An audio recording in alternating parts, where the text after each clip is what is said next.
Hello friends, life begins with dependence. The moment a child is born, he enters into a world where he cannot survive without the care of others. The infant needs his mother for nourishment, warmth, and security. The first experience of this world, through the mother's breast, shapes not only the early years but leaves an imprint that remains throughout life. This initial experience becomes symbolic, a reminder that from the very start, we are connected to others, bound by our need for survival. But what is this connection rooted in? As we observe the world around us, from the works of great painters and sculptors, from ancient temples to modern-day art, we see this fascination with the symbol of the breast. It represents more than just nourishment. It is a symbol of our first, primal connection with life. This deep attachment, perhaps even obsession, stems from that very first moment when the child understands that the world provides through others. As we grow, this dependence expands. A child quickly learns that not only for food and warmth, but for every aspect of life, there is a need for others. If left alone, a child feels helpless, distressed. Whether it's the need for clean clothes or the comforting presence of a parent, the child's world revolves around dependency. And it's not just the child that enjoys this bond of dependence. The parents, too, feel a certain pride, a satisfaction in knowing they are needed. It feeds their ego, their sense of purpose in life. There is a subtle ego in dependence. When someone needs you, it makes you feel important. As children grow and start standing on their own feet, parents may outwardly express happiness. They say they are proud to see their child independent. But beneath the surface, there is often a hidden sorrow. A realization sets in that they are no longer needed in the same way, that the child's reliance on them has shifted. And this shift is not always welcome. This is why, in many families, tensions rise. The mother, who once had her son's undivided dependence, now feels replaced by another, perhaps a wife or partner. The son, who once relied on his mother for everything, now shifts that dependence. The conflict is not about love, but about a subtle shift in power. The mother feels as though all the effort she put into raising her child has been undone in an instant, while the new woman in his life becomes the center of his world. This cycle of dependence continues throughout life. Husbands and wives often create systems where they rely on each other to such an extent that they cannot function alone. A husband, dependent on his wife for even the smallest things, like finding salt in the kitchen, becomes helpless without her. Similarly, a wife may depend on her husband for financial or social support. This mutual dependence creates a world where no one is truly free. It is not only in personal relationships where this dependence plays out, but in society as a whole. We live in a world where we all depend on one another, and yet we strive for independence. The more people who rely on you, the more significant you feel. But this dependence is a double-edged sword. While we may feel powerful when others need us, we also find ourselves trapped because we too are dependent on them for our sense of worth. The truth is, we all long for freedom, for independence, but we are also afraid of it. The thought of being truly alone, of not needing or being needed by anyone, frightens us. This fear of loneliness drives us back into the web of dependency. We seek relationships, connections, and attachments because they provide comfort, but in doing so, we lose a part of our freedom. Philosophically, this brings us to the heart of the matter. Can we ever be truly independent, or is life inherently bound by dependence? The sages of the past have pondered this question. They teach us that while we may live in a world of interdependence, true freedom comes not from severing all ties, but from understanding the nature of those ties. To live without dependence doesn't mean retreating to a forest or living in isolation. It means living in the world, among people, but not being bound by them. It means recognizing that while others may need us, and we may need them, our sense of self, our sense of peace, must not be attached to that need. The wise tell us to live in the world, but not be of it. To participate in relationships in society, but not let them control our inner peace. This is the balance of life. a delicate dance between dependence and freedom. When we understand that dependence is a natural part of life but doesn't define us, we can begin to live with true freedom. Freedom is not the absence of people or relationships, but the absence of attachment to them. When we no longer rely on others to validate our existence, when we no longer need others to feel complete, we find peace. At the end of life, just as at the beginning, we may return to that first memory, the breast, the symbol of dependence. But unlike the helpless child, we can face the end with wisdom, knowing that true fulfillment doesn't come from what others provide us, but from what we find within ourselves. It is in this understanding that we find the key to both living and dying with freedom. So, life is a journey between dependence and freedom. And the wise are those who learn to navigate that journey with grace.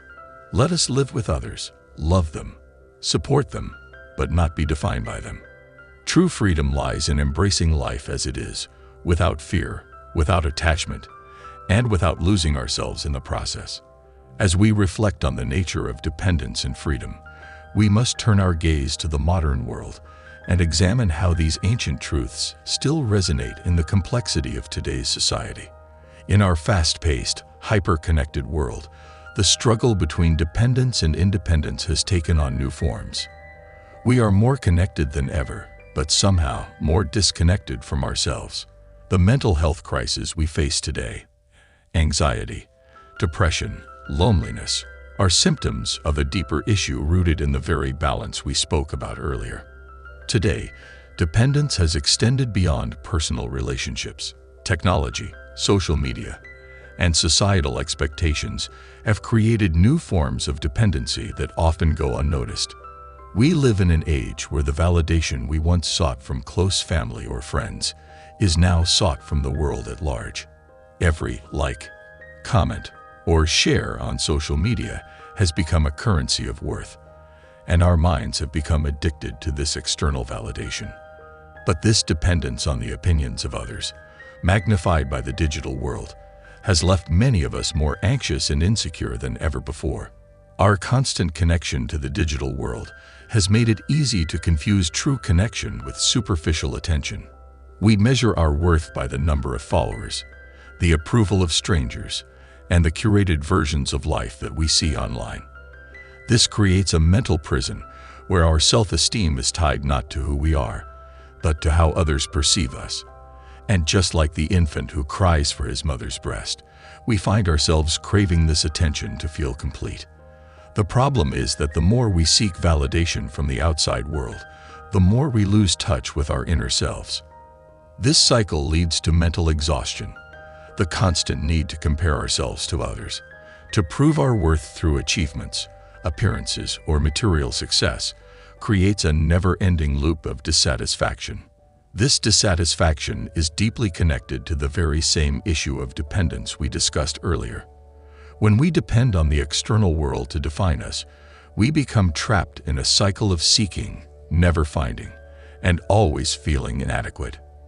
But the wisdom of the ages teaches us that true peace does not come from the outside world. It comes from within.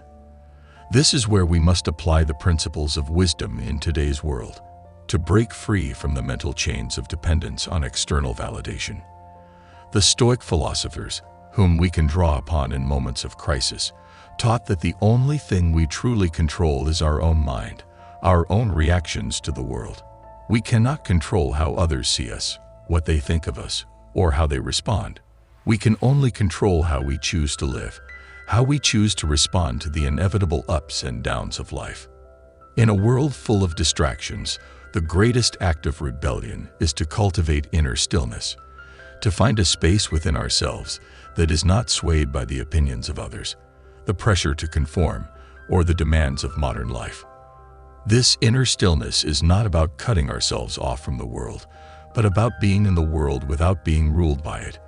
When we stop seeking validation from others, we begin to cultivate self-acceptance, which is the root of true mental freedom. Mental health in today's world is often framed in terms of problems to be solved or conditions to be treated, but at its core, it is about finding balance, between dependence and independence, between connection and isolation, between action and stillness. The wisdom of the past offers us guidance. The mind, when not anchored in wisdom, becomes a battlefield of desires, insecurities, and fears. The more we let the outside world dictate our inner state, the more turbulent our minds become. But the solution lies not in rejecting the world, but in learning how to navigate it with wisdom.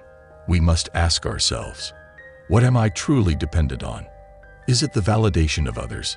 Is it success, wealth, or status? Or is it something deeper?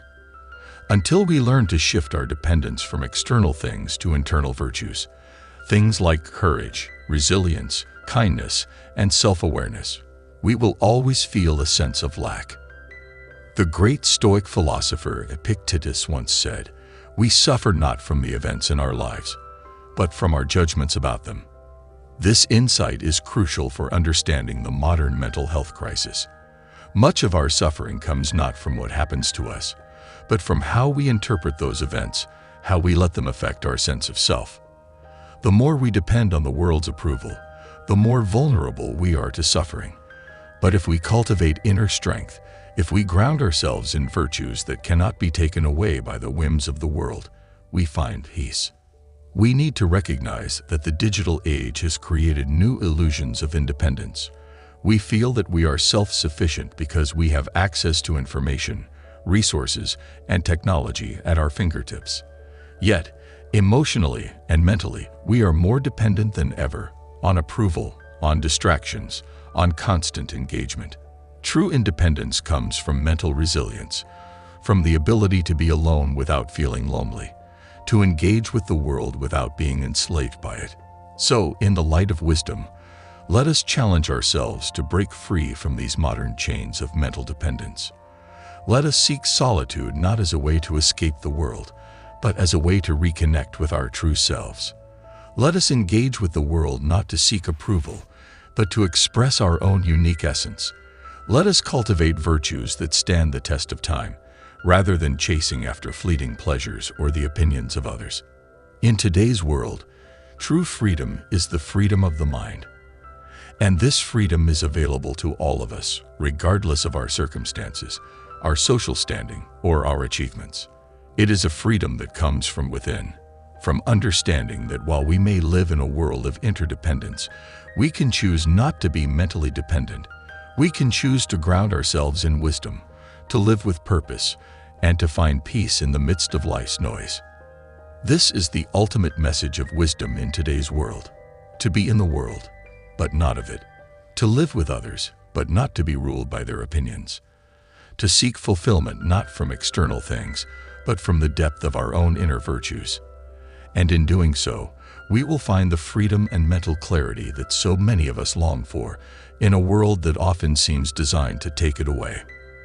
As we delve deeper into the patterns of human life, let us turn our focus to how philosophers throughout history have viewed the journey we all share, a journey shaped by predictable patterns, yet often misunderstood by those who live it.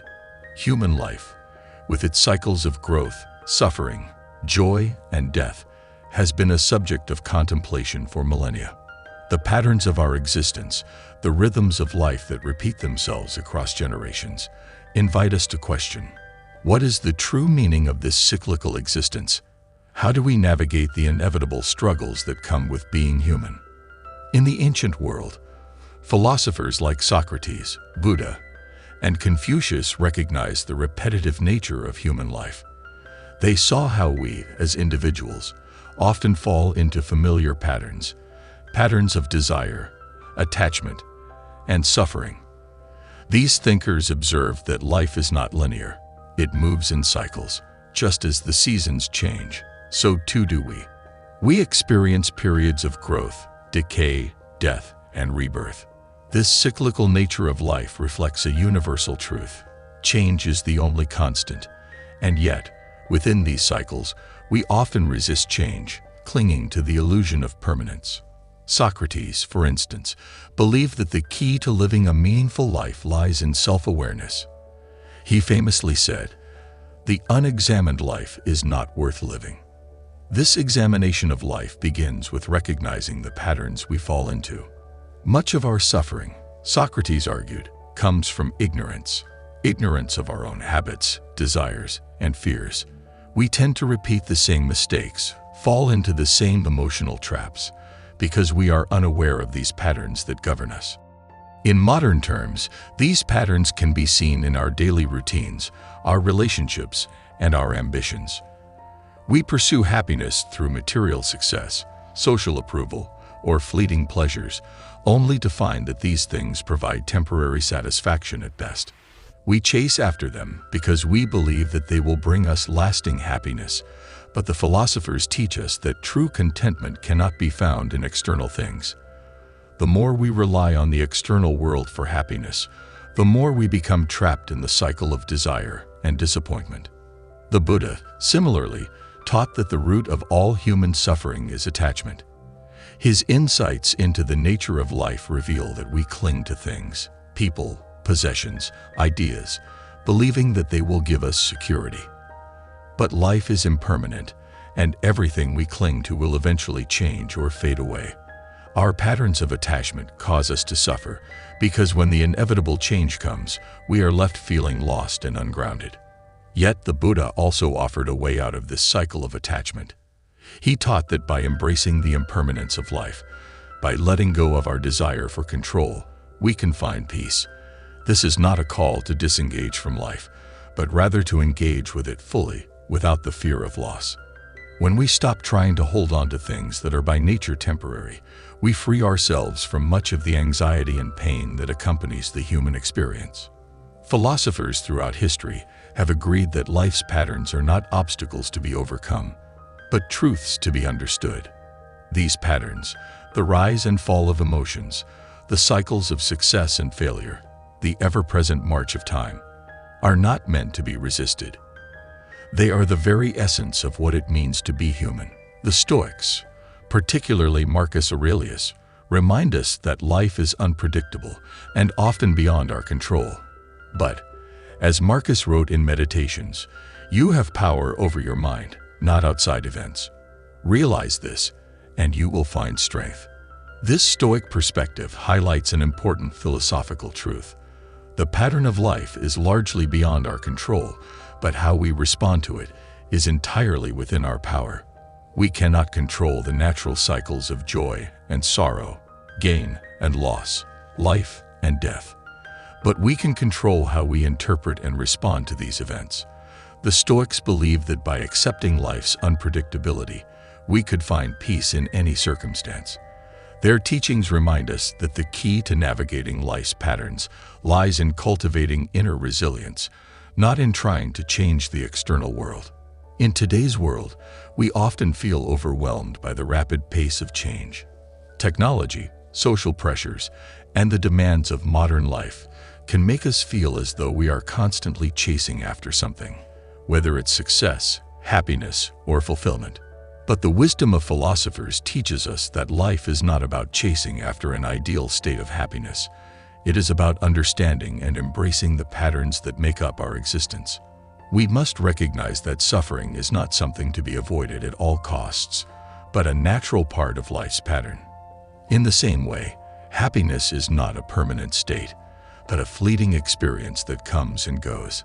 By understanding this, we can begin to approach life with a sense of calm acceptance, rather than constant striving. As the philosopher Friedrich Nietzsche once said, "To live is to suffer, to survive is to find some meaning in the suffering." Nietzsche's insight touches on another key point: meaning. Human life, with all its patterns of suffering and joy, ultimately revolves around the search for meaning. We are meaning-making creatures, and it is in this search for meaning that we find purpose. Life's patterns, its cyclical nature, may at times seem repetitive or even futile, but it is through these cycles that we learn, grow, and evolve. The existential philosophers like Kierkegaard and Camus remind us that life's meaning is not given to us. We must create it ourselves.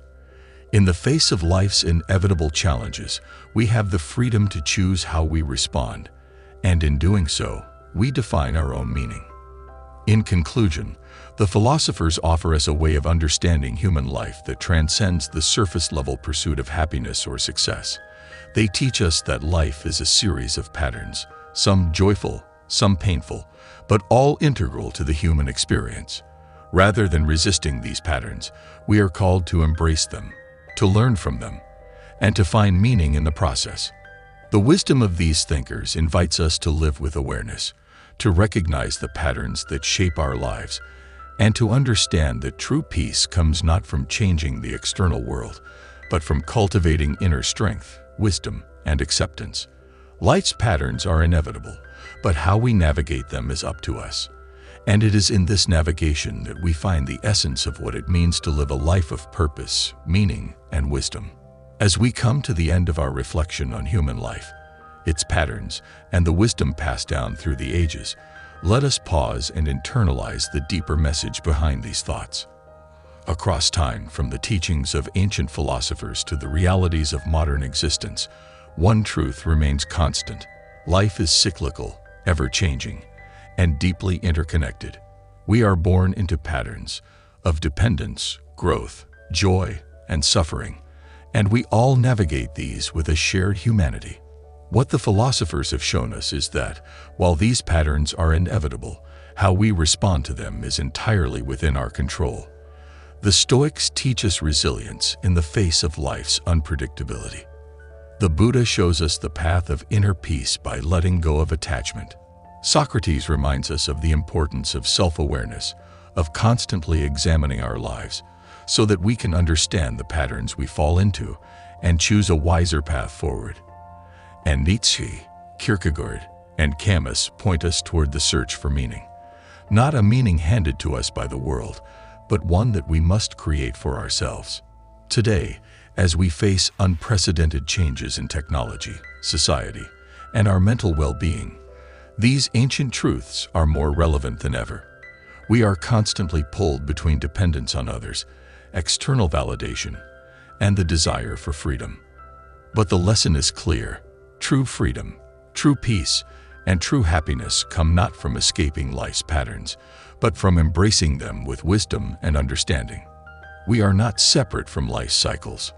We are part of them. And in that realization, we can find balance. We can learn to live in the world without being ruled by it, to engage with others without losing ourselves, and to face life's inevitable challenges with a sense of calm acceptance and inner strength. So, as you go forth from this moment, carry with you the wisdom of these reflections.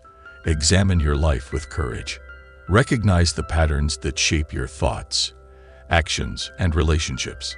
Let go of the need for control and instead cultivate resilience, mindfulness, and purpose. And remember that life's meaning is not something you find. It is something you create, moment by moment, through how you live, how you respond, and how you grow.